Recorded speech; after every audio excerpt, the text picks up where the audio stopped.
people move into the show, and I'm going to share it out, and I'm going to turn WaitBot off because I can't even focus. Let's see. Let's take him off. All right, we're not starting yet, so don't get everybody excited at one time here. I'm going to play some actual music. This is the music of Dan Freeman, my husband, so I have all the permission.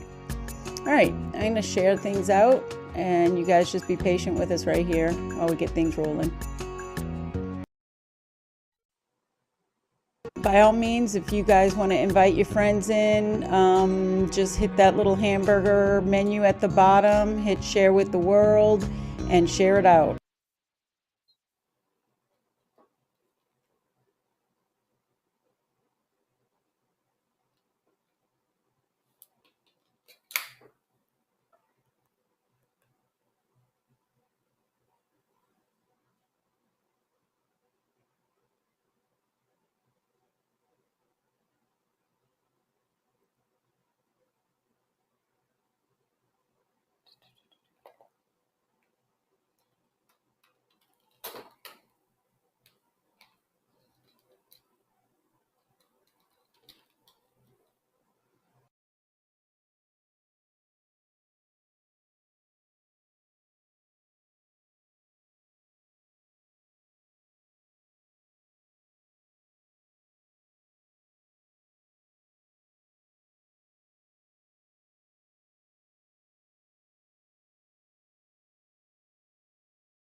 All right, just give a few more seconds here.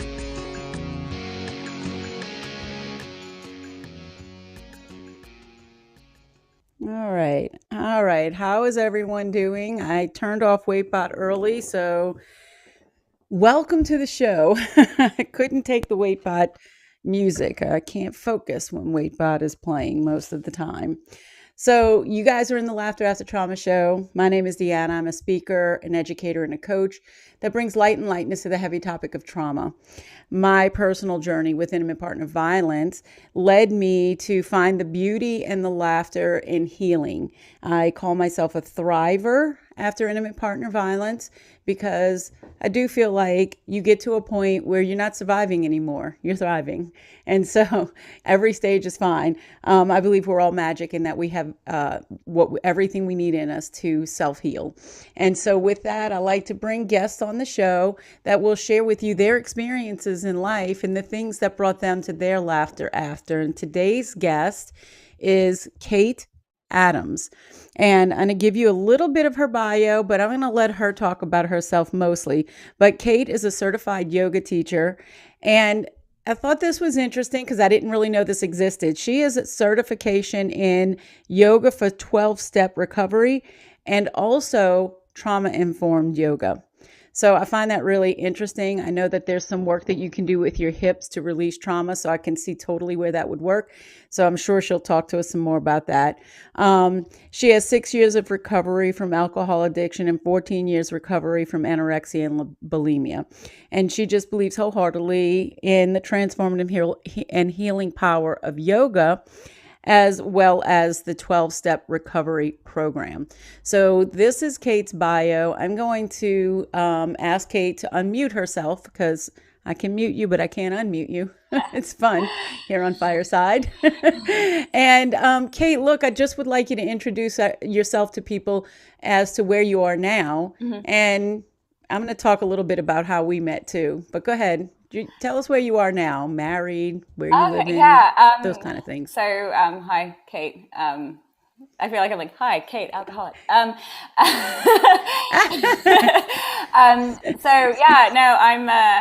originally obviously I'm not from the States. I've been here almost 22 years, kind of here, there, and everywhere. But I've been back in Atlanta now for the last, 12. And you know, some false starts and what have you. and a lot of healing have kind of led me to the place I am now, which is third time's a charm marriage. I made some poor decisions in my past, and a first time mum. I had a Which is daughter. beautiful. Yeah, I had a daughter in March of this year, which was not kind of in my original like life plan. I was like, I was childless by choice. Mm. And then it wasn't until I met my husband now that I realized, oh, I do want children. I just didn't want to have to raise two children at one time, if you catch my drift. And I think that was my Yeah. ovaries like telling me, nah, you're good. Yeah, Um, exactly. so that's kind of where I am now. I work in publishing as a full time profession, but I'm also a yoga teacher. So the publishing is my kind of vocation, and then the yoga is my avocation, if you will. And that's Mm. really where I am now, kind of physically, um, emotionally and mentally. I'm in the best place I've ever been. Oh, And that's beautiful. yeah, and I think meeting my husband had a lot to do with that. I finally learned boundaries, which was something new and novel. They're important. Um, and These little things that you learn along the way, just, it's crazy. It's like apparently you shouldn't say yes to everything, and people pleasing is liable to lead to resentments. Who would have thought? But that's kind of where I'm at now in this place, yeah. and having these opportunities to really share my story, not in a kind of 12-step way, but I'm not going to kind of like spew all my trauma onto people, but certainly allowing people to see that, like you said, thriving is possible, Yeah. and You healing know, is possible. yeah, and the show is about yeah, we don't need to trauma dump, but people need to know your Hmm. backstory, right? Because they kind of Yeah, need to know where you come from so they can see that we're not so different, and that they're yeah, not alone in the yeah, stories and the places that they find themselves, even if their story's not exactly the same. The idea is to just show people that, if we can, they can, right? exactly, And exactly. I know, just bring up real quick how we met, because we met Hmm. through Peter Sobe, which I get a lot of recommendations from Peter. He's great. So, but you have some involvement in the mouth and foot painting as well, right? Yes, yeah, I do. So my daytime job is I'm the artist liaison for a worldwide organization of adaptive artists.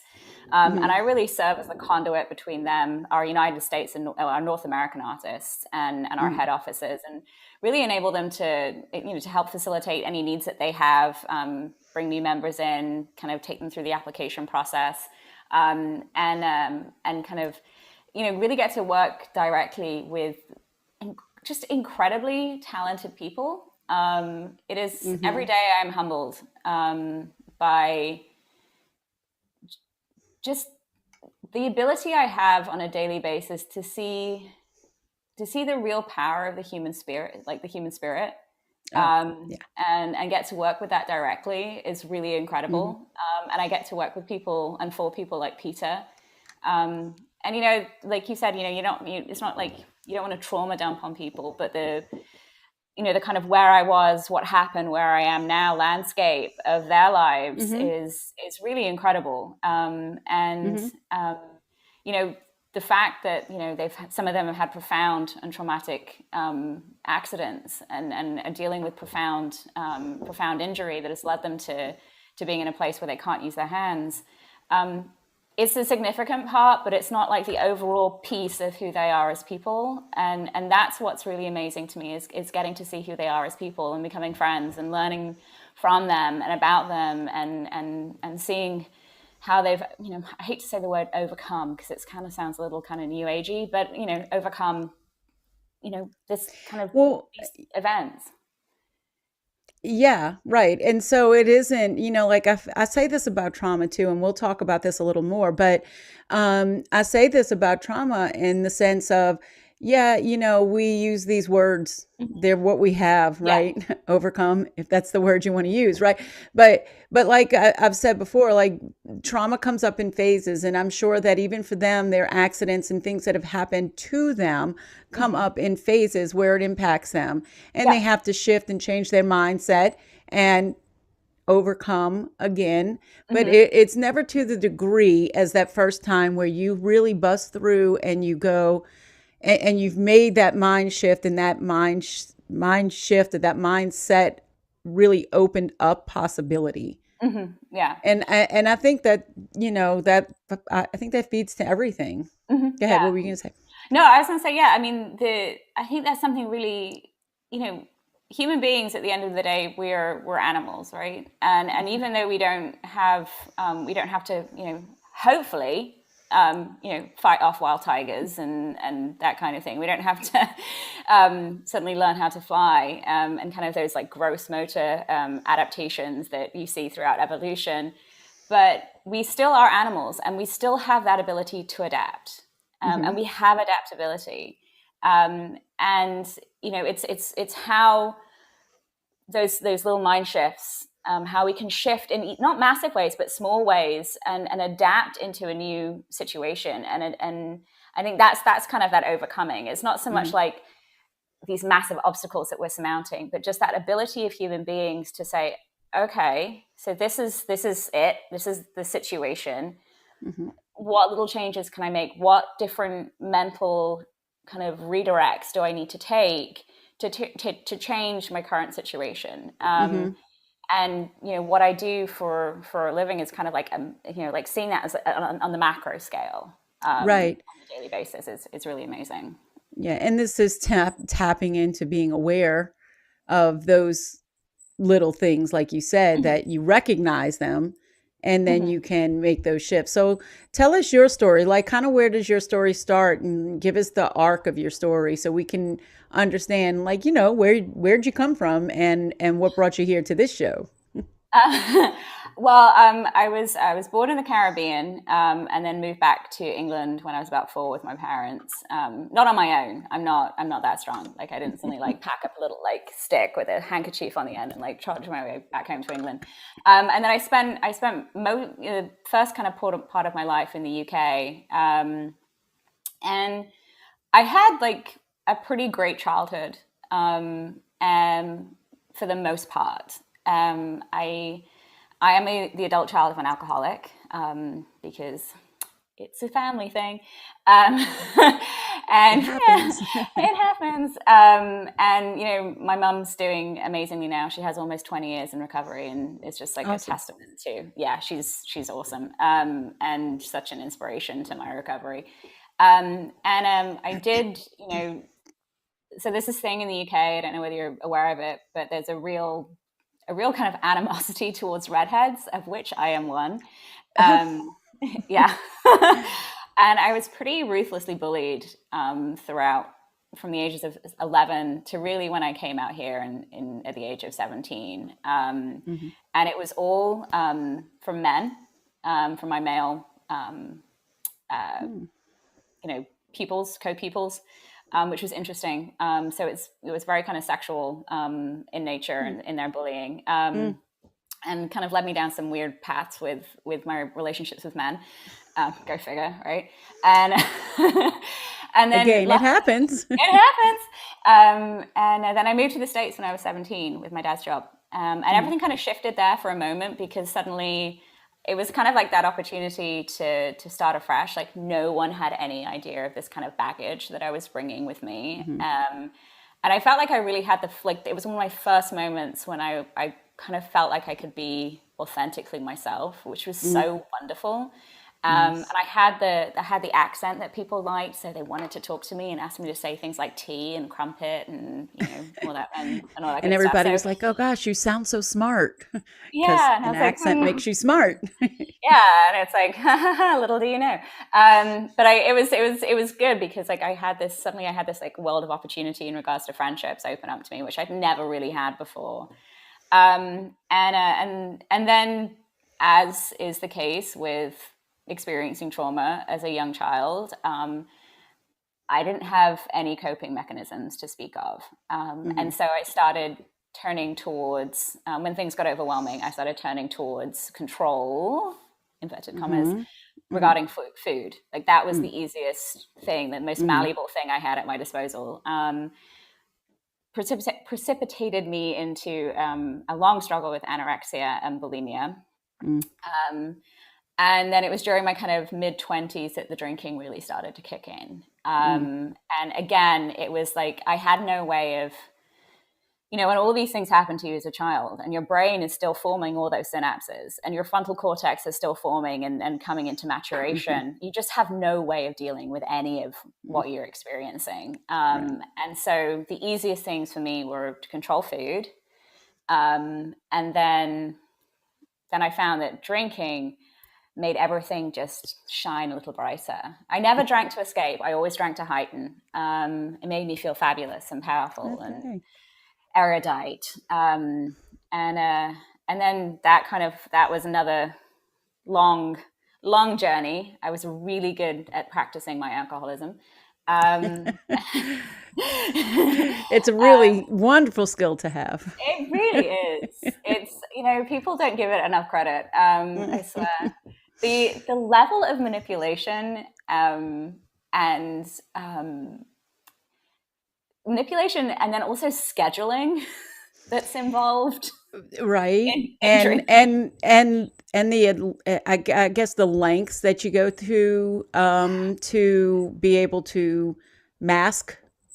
Oh yeah, right. I mean, at least in my experience, I don't know. I mean, I don't know if everybody's the same, but the masking, the always having, a bottle that's not, you can't see through it or something, like this is just something other people have told me, vodka, sure. because you can't smell it so much and, things like that. I don't know. And just the excuses that, I would make. And yeah, it's a full-time job. It really is. I kind of had this very kind of debauched 20s, married way too young for my first marriage, married an alcoholic who is now gratefully in recovery, thank God. Oh, good. Yeah, again, patterns of behavior. And that obviously, he was 13 years my senior. So, that was always going to be a big time success. Okay, well, let me just pause for a second here too, because I like to pause and interject. So part of it, and you can tell me if I'm right or wrong, was there a part of it that, as far as the alcoholism for sure, was modeled to you? So you said, is it your mom? You said was an alcoholic parent. And then when you're with someone 13 years your senior, if you're in your 20s, that also might look like someone that you might look up to as far as modeling behavior. Did that happen in that situation as well, or? I actually don't think so, because I was so acutely aware of my mom's addiction and recovery and then relapse and then final kind of getting it, that I always, I don't know, it was always something that it was in the back of my mind, and I knew I didn't want to be that thing. And so I think it wasn't so much I wasn't modeling, but I was looking for people who could justify my drinking. Like that was my thing. Like I need to be around people who are really tragic and really dark and really kind of have big ideas and are really kind of cerebral, because those are the kind of people who will appreciate, the drinking, because that's what smart, intelligent, thoughtful people do. They sit around and they drink and they smoke weed and they have these really in-depth conversations about, so I was so fucking full of ennui, right. And interestingly too, sometimes it's also the place where you feel comfortable, because it's kind of what and so that territory, how to navigate that territory, no matter how dysfunctional it is, how to navigate that territory. And And so when you're pulling yourself into a better place, it's called getting out of your comfort zone, right? But Yeah. but but but it's so uncomfortable for people sometimes that they don't want to leave their comfort zone, even if that comfort zone is sick, if that comfort zone is detrimental, or dysfunctional, toxic. It doesn't matter if that's what they're comfortable navigating. That's what their Yeah. brain tells them is safe. You know Yeah. this Oh, place. I know this place. Yeah. I know Hmm. this darkness. This is Hmm. familiar. Like this feels right. This is what I'm used to. I know, how to navigate these waters. Hmm. Brightness and lightness, ugh, no thank you. But all the other stuff I can sit in this space. Right. Hmm. And so yeah, and so it wasn't until I actually married my second husband, and we met through drinking. We were drinking Hmm. buddies, and it's just patterns of behavior. And I actually, it was actually my best friend's cancer diagnosis that kind of finally like just pushed me right down into. Hmm. Because again, here was this huge thing that I didn't know how to cope with. I Hmm. didn't have the tools. I never learned the tools to cope with these massive, huge events. And so the only thing I could do was drink and drink and drink harder, which eventually led me to my bottom. And that was July 11th, 2016, which was just over 2 months and 3 days after I married my second husband. So there's a lot of big life events happening in one space and time. And it was like kind of that and therapy. God bless my therapist, that took me out of that darkness and getting into program and learning that I wasn't that fucking special. Is it okay if I swear? I can be very Oh yeah, sweary. sure. Hmm. Okay, okay. Um, You and be you. and kind of okay. I've learned that I don't know how to be anything else. So, There you go. fortunately for me, unfortunately for some, maybe. Um, but uh, but getting healthy and getting well, um, mentally, physically, spiritually well, Hmm. kind of took me on this huge trajectory. Like everything, my life literally went from this to like this narrowing point of bleakness. My life was so infinitesimally small, and that moment when I said I need help, I can't do this. I'm an alcoholic. Everything just opened right up. Um, and that was 2016. I'd been in recovery from the eating disorder since February 21st, 2008. Hmm. And so I was aware of 12-step recovery. I knew what it was. I knew that it worked. And now it was just the application to this new thing. So that's kind of that journey of opening up led me to this place. So I'm curious as to what courage, what thank you. I think it does deserve lots of applause. What does it take? Where do you pull from? Mhm. And I'd like that to kind of be described if you can, or if you're comfortable with it. Where do you pull from to finally say or reach out for the help? Because I do think that for some people, their block is right there. Like Mm. they might recognize the issues, they might recognize they have a problem, they might know this for however long they've known it, but there's something that stops them from taking the step to healing. Yeah. Well, I mean, there's two ways to look at it, right? There's the kind of old school 12-step way, which is you're just beat down to a place of submission, um, which is really helpful. It sounds crazy, but it's really helpful. It's Well, I like, mean, um, you hit the bottom and there's no place else to yeah, go. I had to stop digging, right? Um, but I think so I always love what I'm a big Brene Brown fan. I Go love fig. Brene And Brown. I love Brene Brown. She is my Lord and Savior. And she, so the word courage, right? It Mm-hmm. comes from the French word, the root word cœur, which means heart, Mm-hmm. right? It means full of Right. heart. Mm-hmm.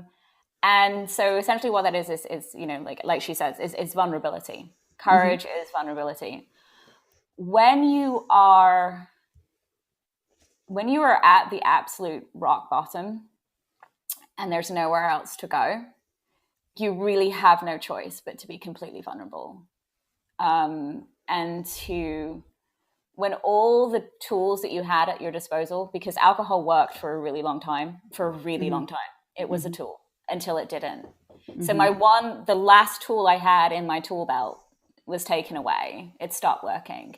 So I really had no choice Mm-hmm. to to reach out for help. And I called my mum, and she came over and picked me up off the floor, literally.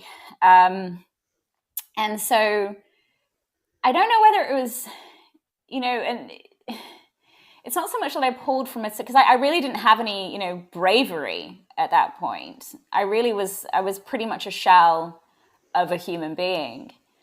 But I knew that I didn't want to live. I knew that I wanted to live. And I think Right. that's it. I knew that I wanted life. I didn't want to choose death. Mm-hmm. Because if you'd asked me maybe a month prior, do you want to do this work and live, or do you want to die? For like a quote unquote normal person, they would be like, well, I want to live. And I would be like, well, can I get back to you on that? And at that, but at that point, I was so broken down and so beaten down, and I didn't want to die. I knew I didn't want to die. I knew where this road was taking me, and I desperately wanted to live. Um, But I think that, and I'm not negating how you felt in the moment, but I think that is brave. I mean, you know what I'm saying? To mhm. choose to say, you know, but no, I actually do want to live. Yeah, There is something somewhere in you that means that you had something to live for. yeah, and I did. Um, and so and I do think that I think that's brave. I do think I personally I think that's brave. So Oh, well, thank okay. you. I Mhm. never really thought of it. I always thought of it as an act of surrender, which I guess in and of itself is an act of bravery You're to right. kind of throw down the gauntlet and say, you know what, I can't do Mhm. this. Right. I'm going to admit defeat. Because that's terrifying. Admission of defeat is terrifying. Admission that you are wrong, and you've been wrong, and you don't know what you're doing is absolutely terrifying. And coming through your 20s in that age where you think you kind of have it figured out and you're so enlightened like you said and you're living in that place of um you know cerebral enlightenment.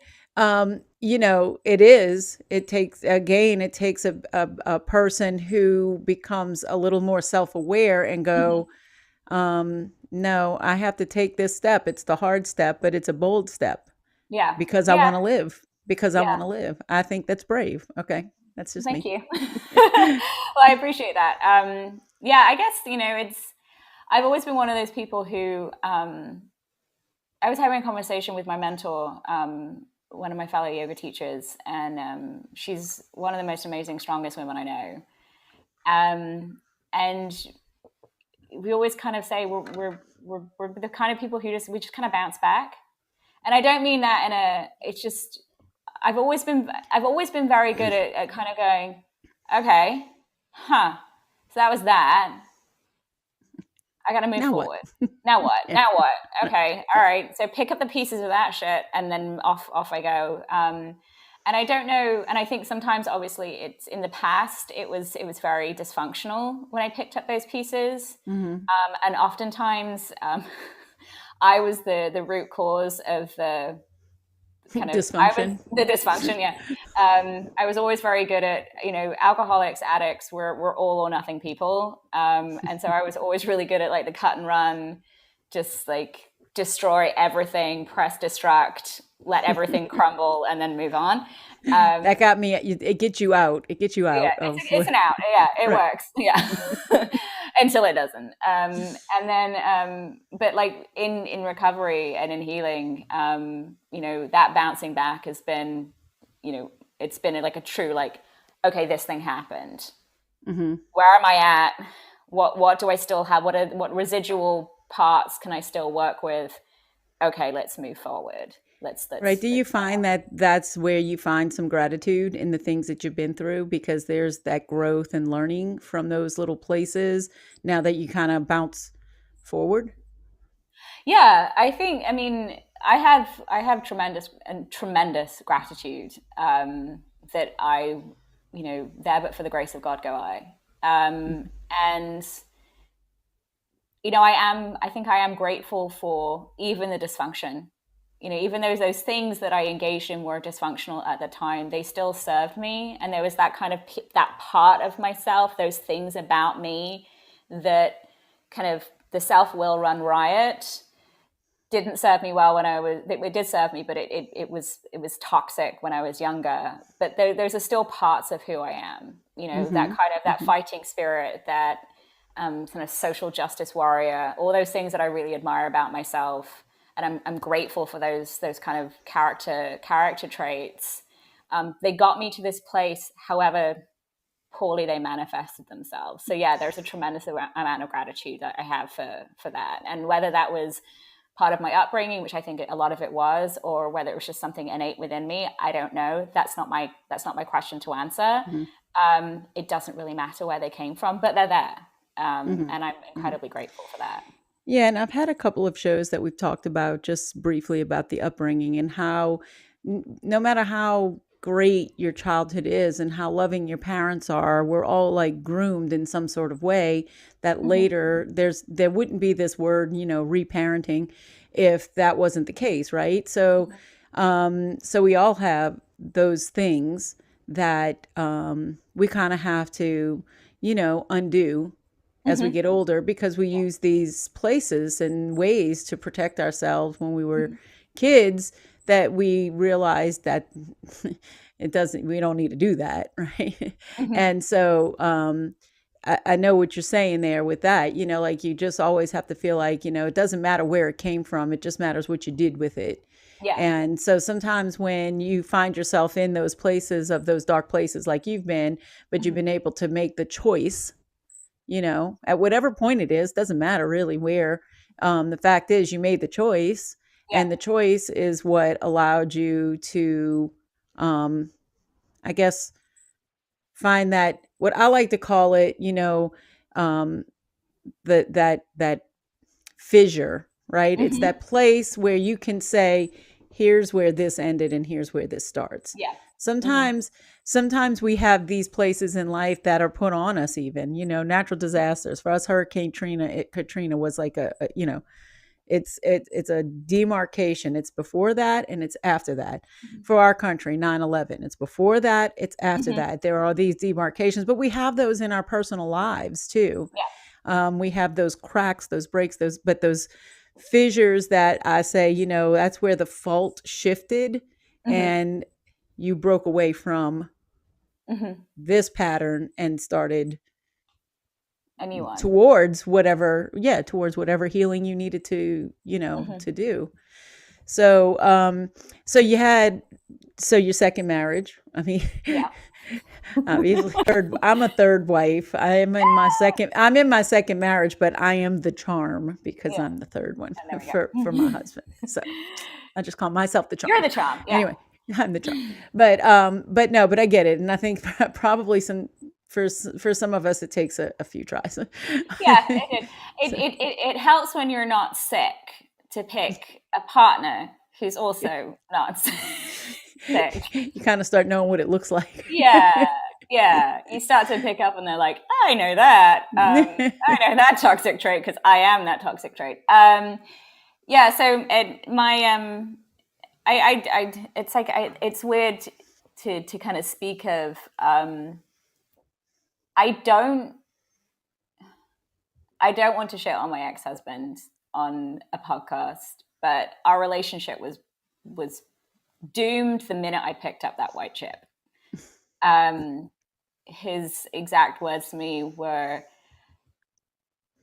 I wish you'd consulted with me before you did that. Oh.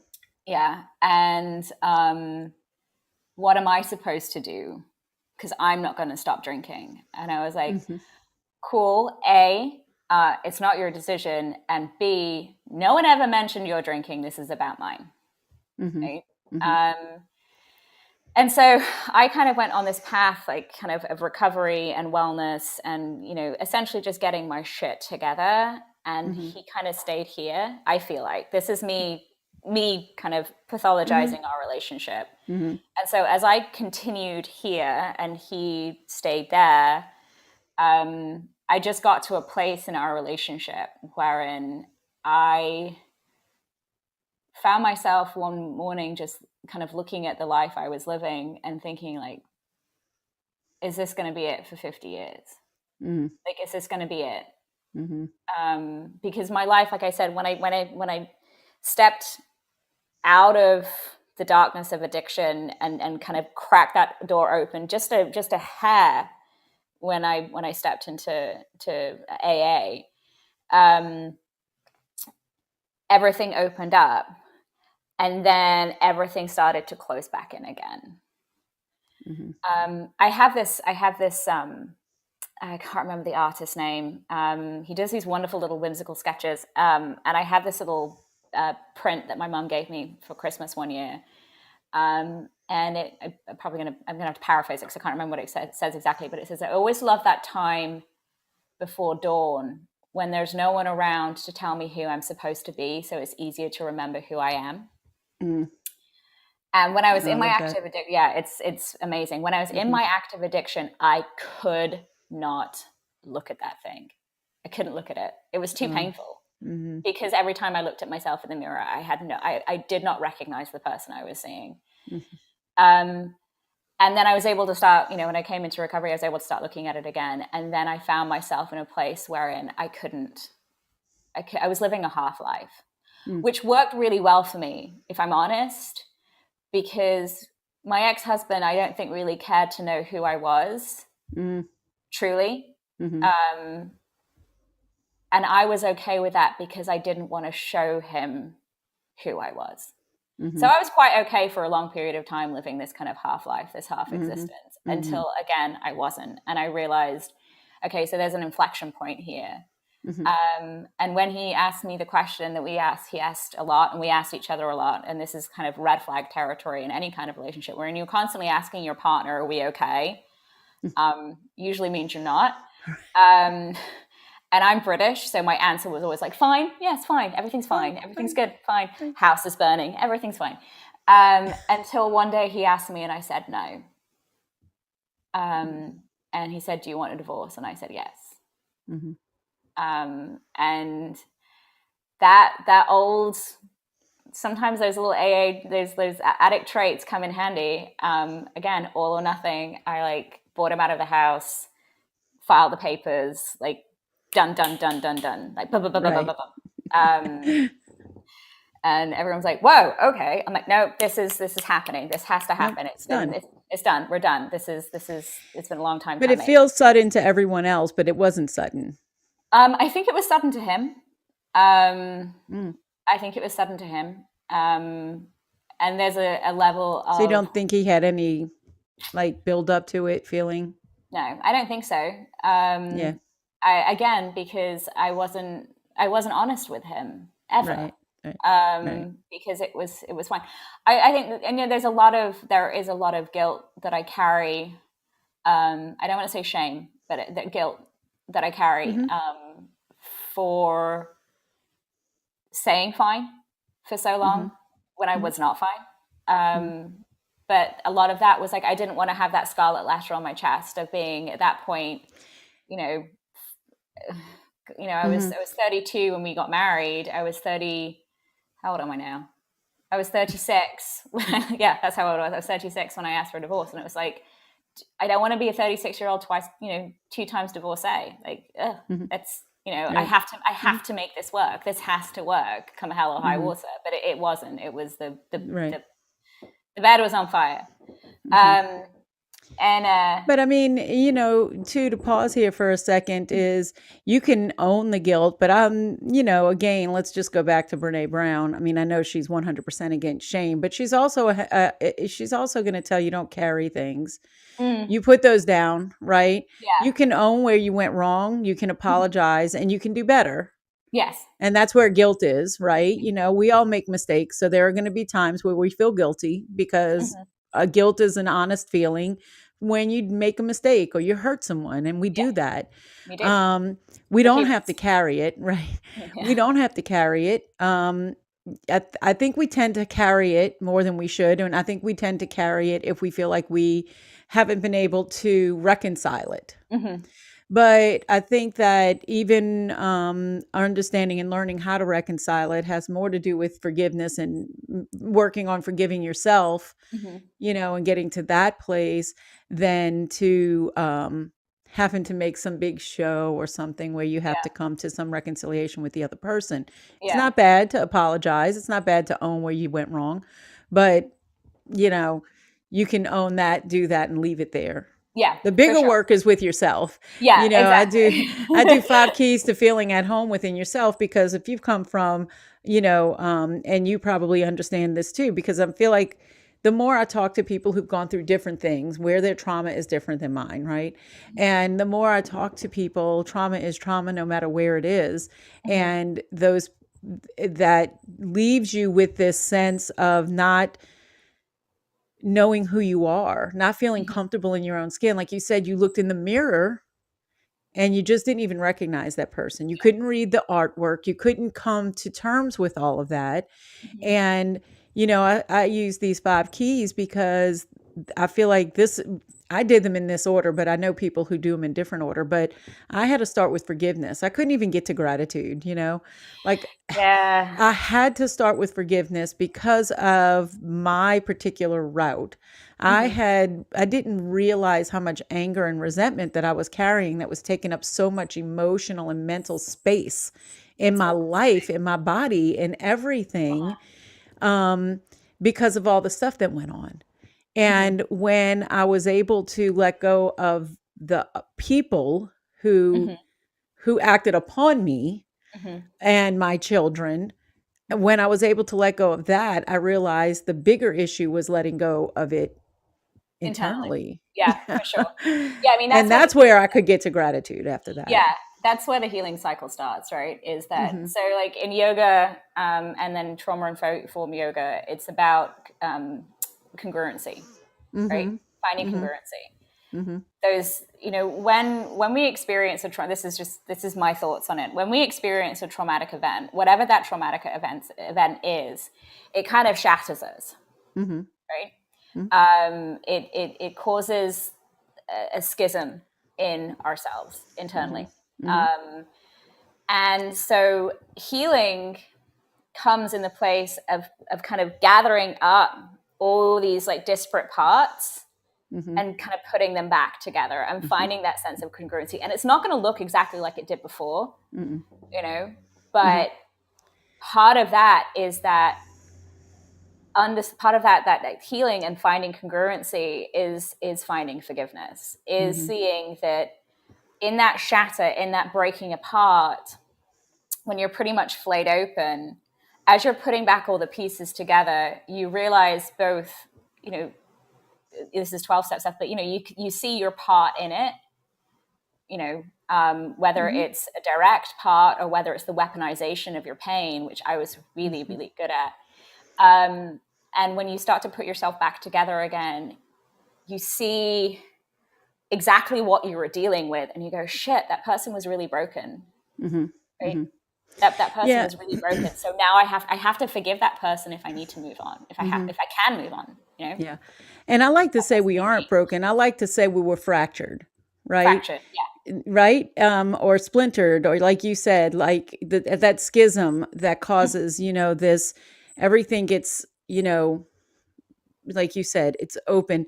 But then the way you get to put it back together, you get to fix those fissures or those fractures Mm-hmm. the way you see fit. Yeah. and it's going to be better. I'm sure you've heard of this. Have you heard of the Japanese art of Kintsugi. kintsugi? Yeah. And so, when I came across that, I was like, okay, this is really cool. I'm going to explain it real quick for people who might not know who are listening. This is the Japanese art of where they don't actually get rid of, like, I feel like in this country, we're very much of everything is disposable. Hmm. We throw things away. We don't value things, even the things we should have valued. I used to work in an art gallery, and like the French people kept all their movie posters. I mean, they keep everything, right? Hmm. They realize that this might mean something in the future. We kind of throw things away. With the Japanese art is where people, like you break something, maybe it's a piece of china or something like that. And when repair it, they repair it with gold filling. And so the idea is that the value is actually more, Yeah. right? Because of the way it was repaired. And I Hmm. love looking at that when we look at our healing process, because I feel like in our healing process, um, I like to tell people you're not broken. You feel like you're broken. Hmm. You are fractured. So you are open. There are parts of your soul that are right now just exposed, Hmm. right? But but but you're not beyond repair, I Yeah. guess is the point. And that, repair is going to make you even more beautiful. You're going to have more empathy. You're going to have a way to connect. You're going to understand people a little bit better. You're going to have a little bit more kindness. You're going to have all of these things are going to be added to you Hmm. because of this pain, but Hmm. also that repair process. And Hmm. so I don't know. I just love that analogy. So I figured you'd be aware of it. But yeah, so tell me some more about the yoga, because I'm gonna guess that this may have had some part too in adding to the healing process. For sure. Yeah. I Hmm. mean, I've been practicing yoga since about 2009, and continue to practice even, throughout everything. It was always kind of this like my yoga practice and the yoga and really the yoga community as well was kind of like that was my anchor. That was my safe harbor. Um, and it was in 2018 that I finally, decided, okay, I've been practicing for a minute. I feel like and it's crazy to say it this way, but knowing what I know now, like I'm at the place in my yoga practice, purely focusing on the physical, that I feel like I have a right. And this is my mentality to do my teacher training because Hmm. I want to teach this. I want to Hmm. share this experience Hmm. with others because it has helped me so deeply. Hmm. It was doing my teacher training. So a really good yoga teacher training is not about learning asana. It's not about just learning the postural yoga practice Hmm. because that is such a small component part of this Right. amazing, you know, philosophical spiritual journey. Right. Capital Y, right? Yeah, yeah, Yeah. exactly. Big Y yoga. Yes. And what a really good yoga teacher training does, and I was so fortunate to have an incredible lead teacher, is because to teach yoga, you have to be authentic. To teach yoga well, you have to be authentic. Anyone can lead a yoga class. Hmm. You can just spout off a bunch of poses and have people follow along and have a really great playlist and, cool, cool decor and stuff. But to Hmm. really teach yoga, you have to be authentic. You Hmm. have to. Hmm. And so my teacher training process was this amazing lesson in learning who I really, truly was, Hmm.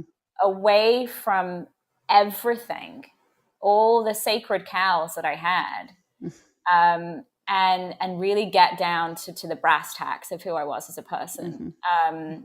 And so that it was really my yoga teacher training that was kind of the catalyst to me recognizing I was in an emotionally abusive marriage, recognizing that my life had become so small and I wanted more, Hmm.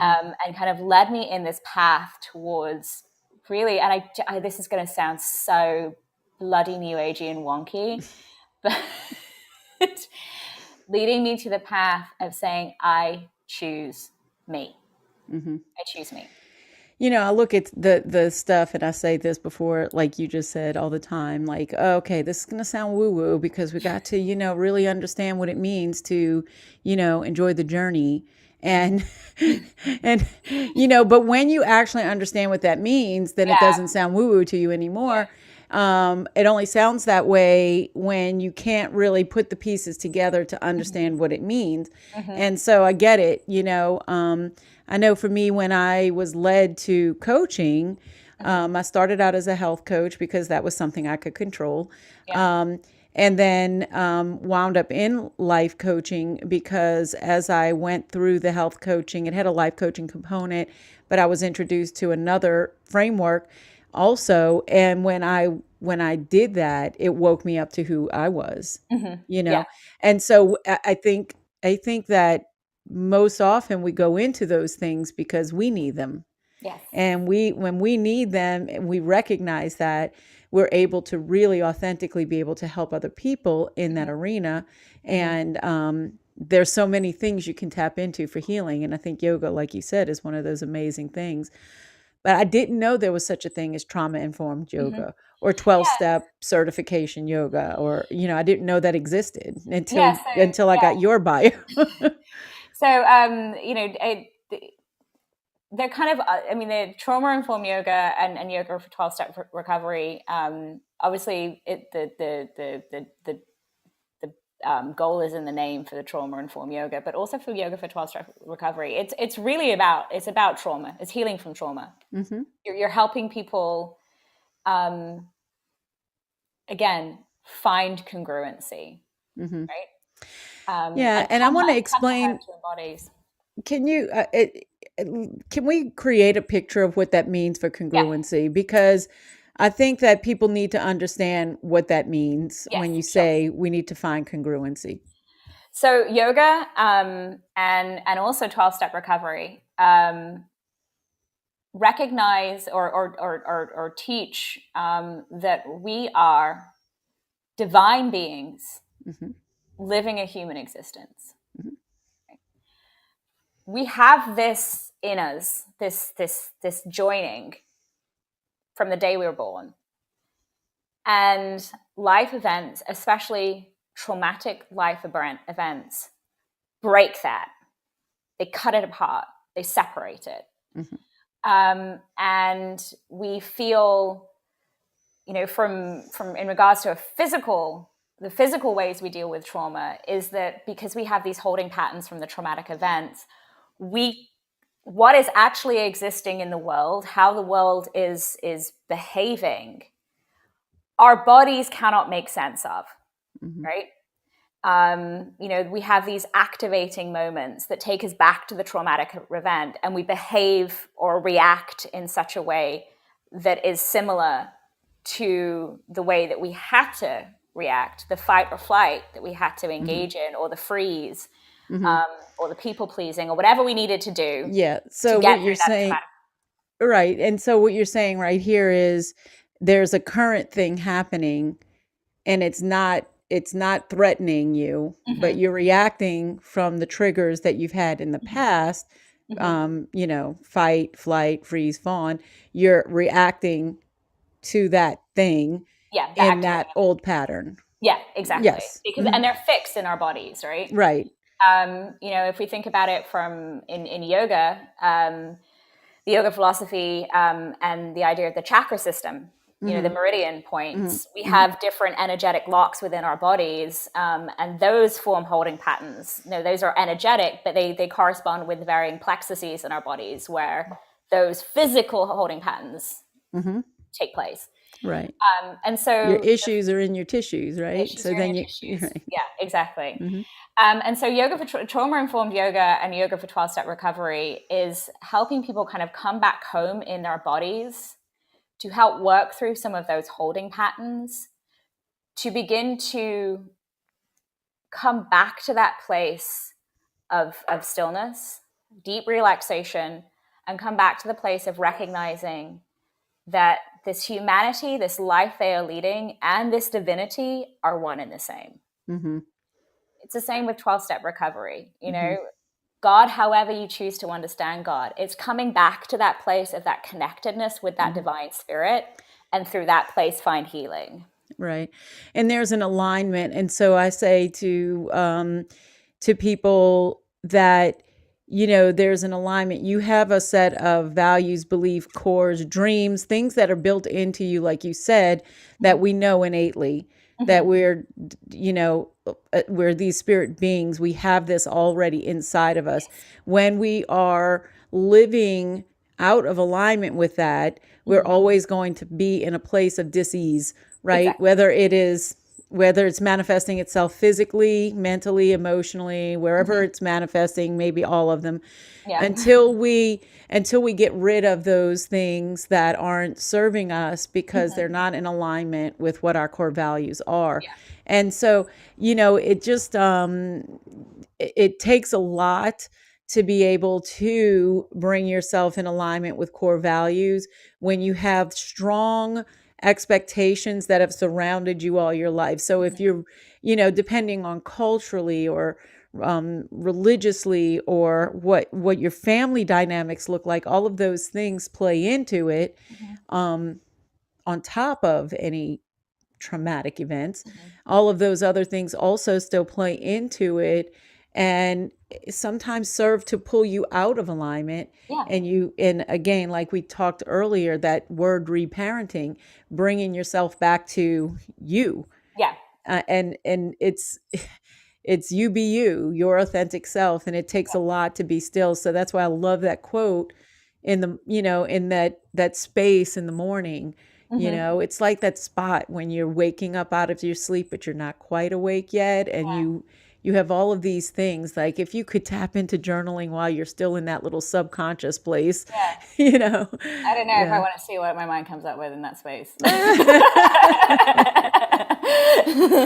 Well, But yeah, I mean, I think, and that's the beautiful thing about, so that's the beautiful thing about yoga, and that's the beautiful thing about the final three steps of a 12-step program is you're always going to get pulled out of alignment.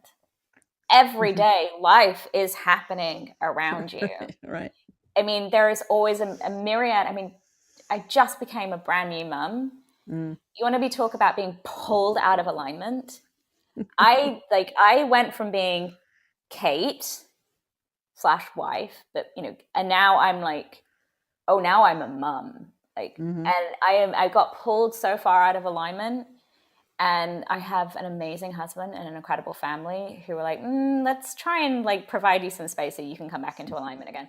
But it happens frequently. It happens constantly. Mm-hmm. But yoga is a lifelong journey. And those final three steps, those kind of the maintenance steps of 12-step recovery, know this. They know that all these things are going to happen on a daily basis. So we have an opportunity every single day to bring ourselves back into alignment. Every minute, every day, to bring ourselves back into alignment, to bring ourselves back into alignment. It's not like, you get pulled out and then that's it.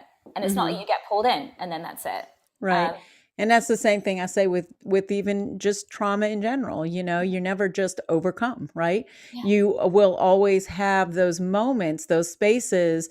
For me, when I talk about not just the domestic abuse, but because it led to molestation of my daughter, there's so many phases that will come up in her lifetime. This happened when she was a teenager. So obviously there was a phase where she started to realize, yeah, no, it wasn't my fault. Then she had a kid. That's a different phase and it comes Yeah. up. You get married, that's a phase, it comes up. You have a daughter, you recognize that your niece is the same age as you were. All of these different little places where you are realigning, right? Yeah. You're bringing yourself back in. But once you start to recognize what that looks like, Yeah. and once you start to recognize what it looks like to be out of alignment, it does get, it becomes a process that you are more able to tune into. Yeah. And I So think yoga specifically does that for you. Go ahead. I'm No, I sorry. was gonna say, so there's this thing, so the eightfold path of yoga is codified by Patanjali in around like 0 BCE in the Yoga Sutras. The first two limbs of this 8-limb path are the yamas, which are the restraints, and the niyamas, which are the observances, and they kind of serve as like precepts, tenets to kind of how to live a more enriched, fulfilled, ethical, mindful life. They tie very nicely into a lot of 12-step recovery work. But the third niyama, the third observance, so the observances are kind of more of your internal processes. It's called tapas. And it's not to be mistaken for like patatas bravas, which, it's a different kind of tapas. But the translation... It's not little appetizers. Not little appetizers, although those have, equal measure in place in our lives. But so tapas it translates to heat. But it's more, the way I like to think of tapas, or the way is friction. It's that friction point, that inflection point. And tapas teaches us to sit in that inflection point, to sit in that friction, and to process through it. Now, when you're in your early, healing or recovery from trauma or addiction, or just generally being a human living in the world, that ability to sit in the shit, it's really hard. Yeah. But the more you do it, the more you let the wave crescendo and then crash, and you see the joy on the other side, right? Because in order to experience joy, you have to shake hands with pain. You have to become really good friends with pain. Once you are able to sit in that discomfort, let it ride, and come onto the other side, the easier and easier it gets every time. You're like, okay, I know this friction point. I know this feeling. I know this misalignment. I know that I need to sit in it, experience it, and I will move through it. Right. And it just becomes this practice. Right. And you start to understand that discomfort is going to pass if you allow yourself to sit in it. If you don't allow yourself to sit in it, you tend to prolong the discomfort, And so it almost feels counterintuitive. You want to pull away from it, but I don't remember, there's a song, it says, that, you're just as far in as you'll ever be out. And it just basically, like, it's no point in turning around and going back through the mess. Just let it keep going. Just let it keep going. You're just going to come out of it. Yeah. You're going to, it's having that ability to sit in it. That's really, really hard. I mean, that's why I turn to alcohol. That's why I turn to food. That's why I turn to sex. That's why I turn to love. That's why I turn to all the things, because the pain was too unbearable that I just couldn't sit. I couldn't sit in it. I couldn't sit in it. I didn't want to sit in it. And it wasn't until I really, really sat in it that, because of my yoga practice, because of my 12, because I finally had tools, I could sit in it. Yeah. And the more I learned how to sit in it, the more I let it bubble up, the less I was like numb or run, the more I saw the joy on the other side and the healing. Okay, so before we get to our last few pointers, we have some people here still hanging with us. We're a little bit over, but if anybody in the audience would like to come up and talk, give points, ask questions, add to the conversation, feel free to hit the plus sign and join in. We do have some people that look like they were maybe watching on the internet. I don't know if there's a way to ask those questions out there, but we're glad to have you as part of the show. But if you have a question or something, we would be glad to hear from you. In the meantime, if, and it's okay if you guys are tied up and stuff and you're just listening, that's perfectly fine. I have a few things that I wanted to kind of wrap up with you by asking this. And I know I'm going to be putting you on the spot a little bit because I didn't tell you I was going to do this, but I do this in every show. So if you've listened to any of the shows, maybe you've heard it. But but the I like to get, those 2 to 3 nuggets, those 2 to 3 things that you would like to pass on and say these 3 things or these 2 things are things that I want you to remember. I want them to stick in your head, and these help me. And I know that if you just keep those in your head, they're going to help you too. Just whatever pointers that you want people to go home with. The first one is so this is something I was talking about with my students the other day, is the importance of humility. When you are humble, when you truly bring into yourself the fact that you don't know everything, right? And your lived experience does not extend to the lived experiences of others. If you are humble, you become curious. And when you're curious, you become empathetic, right? Humility leads to empathy every time. So be humble, be curious, so you can be a more empathetic person. And the second thing is, and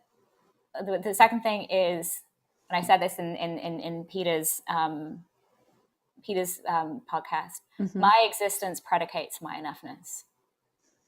You are enough without any narrative to tell you otherwise. Without anything, without any person, you are enough, just as you are.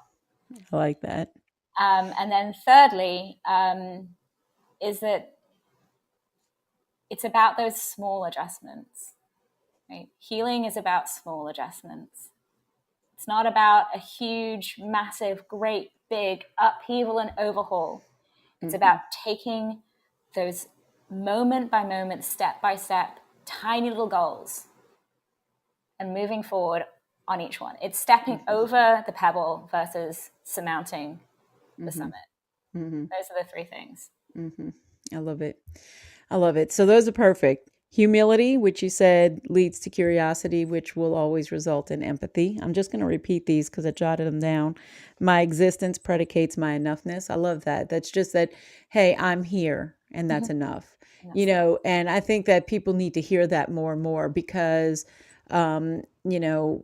we're doing a retreat. So I'm co-hosting a retreat with a friend of mine, a nurse friend of mine, for women who are caretakers, nurses, teachers, caretakers, moms, because what happens is they don't think they ever do enough. No, we live in this world that tells us that, you have to do the work and you have to do the house has to be perfect and the kids have to be raised and you put yourself on the back burner. You never take care of yourself. You never give yourself permission to sit and be still, to reflect, to look inward, to learn these things about yourself so that you can be in alignment. And, and then you think the whole time with all of these things that you're still not enough, And so I love that saying, my existence predicates my enoughness. That's great.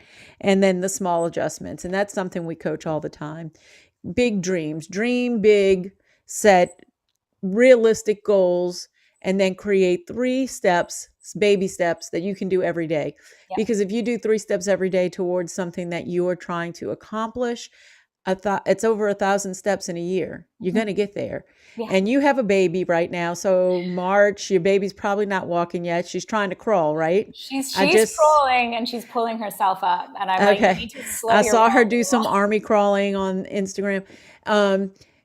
So you can see how she gets around now. Yeah.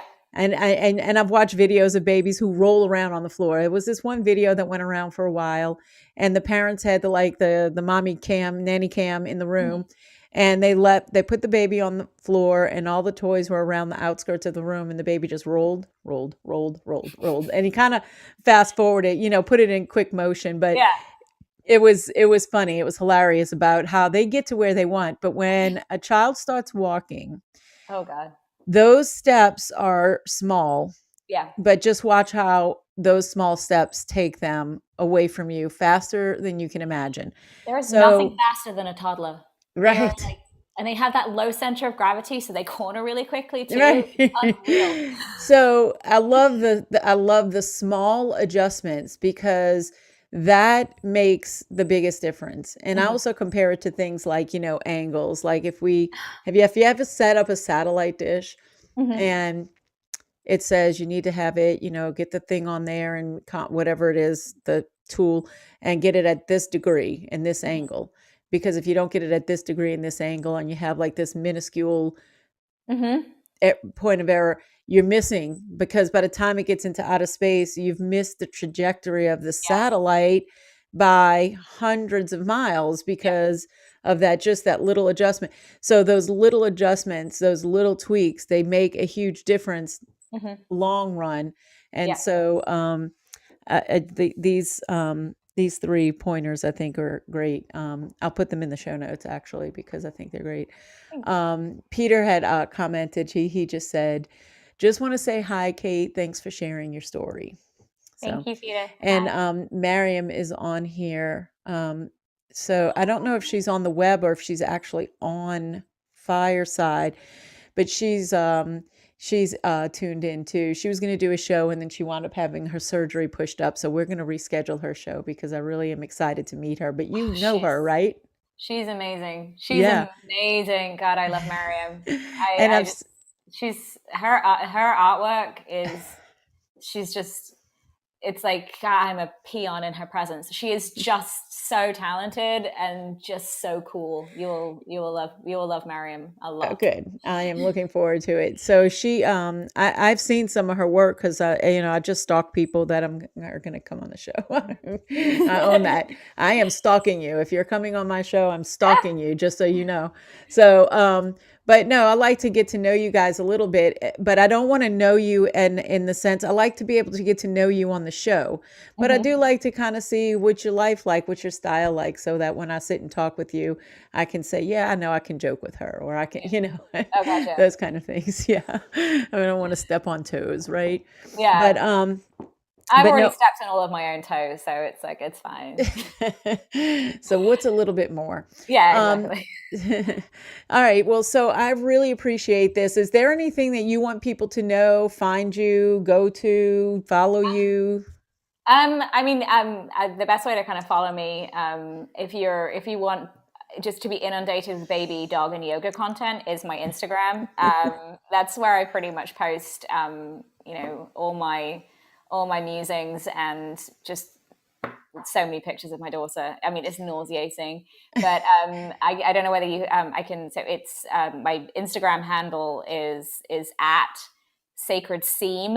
That's SEAM yoga, and that's my Instagram, and that's the best way. That's if people want to learn more about me, that's the best way to do. My yoga schedule's up there too. If you're in the Atlanta area, come check out one of my yoga. Yeah, I was going to ask, do you ever do any virtual classes, or is it all just like in studio? It's in studio. I do in studio classes right now.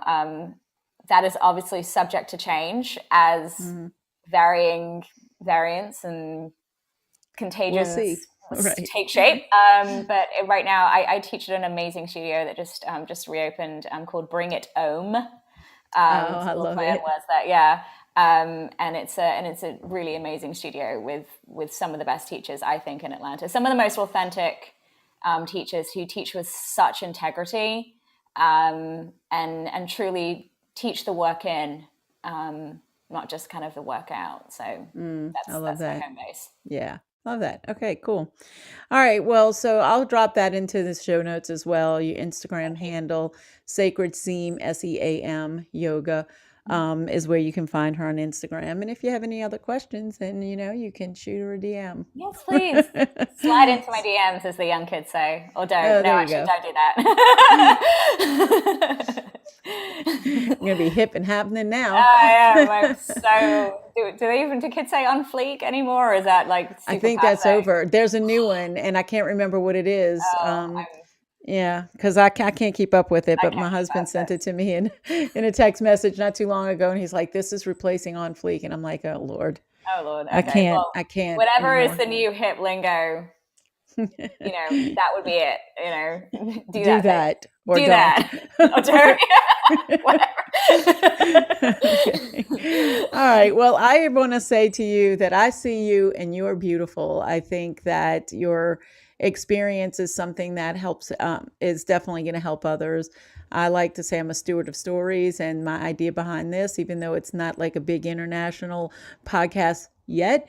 It will be, and I do feel like your story is going to carry, right? I think it's something that everybody needs to hear and they can relate to. But I do think it's beautiful. I do think you are brave. Thank And you. I want to thank you for, Thank you so much. coming and sharing your story here on the show. Absolutely. Thank you so much for having me. This has been such a privilege. Oh, Really, good. truly. Glad you enjoyed it. And I mean, look, welcome back anytime, you can I'd love to. come in and listen. And I always invite people up to the stage, but we can have another show too. I don't have any problems with that. I love having repeat I would, guests. I would love that. That would be Okay. amazing. Thank you so much. Awesome. All right. Well, what I'm going to do is I'm going to play some music to get us off of the stage here, Mhm. and we are going to say goodbye. So you guys stay connected, love each other, and shine on.